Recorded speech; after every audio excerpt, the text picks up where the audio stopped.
Hi, I'm Melissa Maker, one of the founders of Makers Clean, and since 2006, I have run a cleaning company in my hometown of Toronto, Canada. The reason I started the cleaning company is because I really struggled with cleaning, and over the years, I've gotten a little bit better. So in this video, I want to share with you 5 of the habits that I use the most for a cleaner home. The habit I want you to think about for this is to come up with your daily non-negotiable tasks. What are these?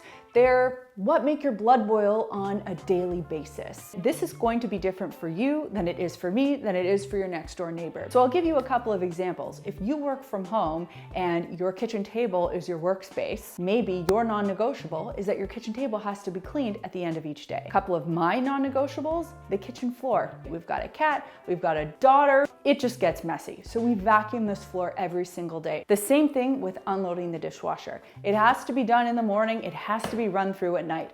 When it is not done, this area backs up like a busy highway and it becomes ridiculous. So figure out what your non-negotiables are for you, carve out a little bit of time. You will feel like you're in so much more control of your space and your home will feel just that much better.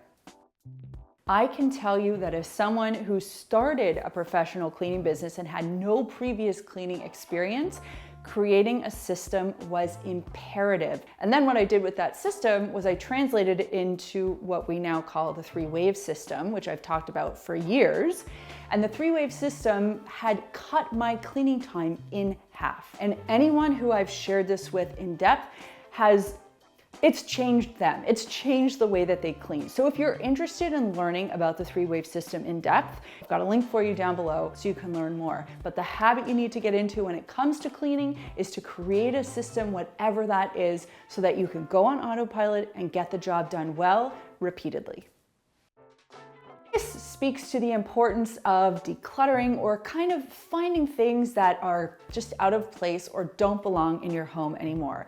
A few great examples: if you're tidying a space, rather than just glossing over a pile of something, edit that pile.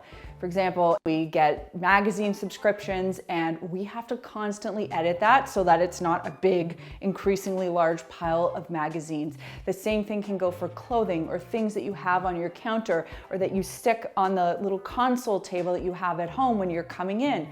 Editing is key. It helps to keep a space tidy and it helps to keep things out of your home that you no longer need. It might mean that something gets recycled, put in the garbage, donated, or sent off somewhere else where it can meet its highest and best use. That's probably no longer in your home.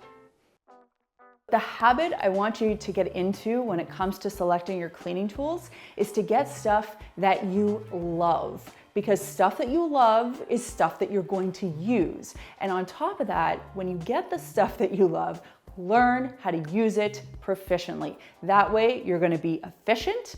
You'll actually want to use it because you know how to do the task at hand and you're going to absolutely nail it. The stuff I have been talking about for years is more often than not the stuff that I still talk about to this day. And you know, I am the first person to tell you when you should not be spending your money on a new thing. And I always talk about buy once, buy well. That really applies to cleaning tools. Get stuff that you love, learn how to use it. You will be more inclined to clean and you will do a better job.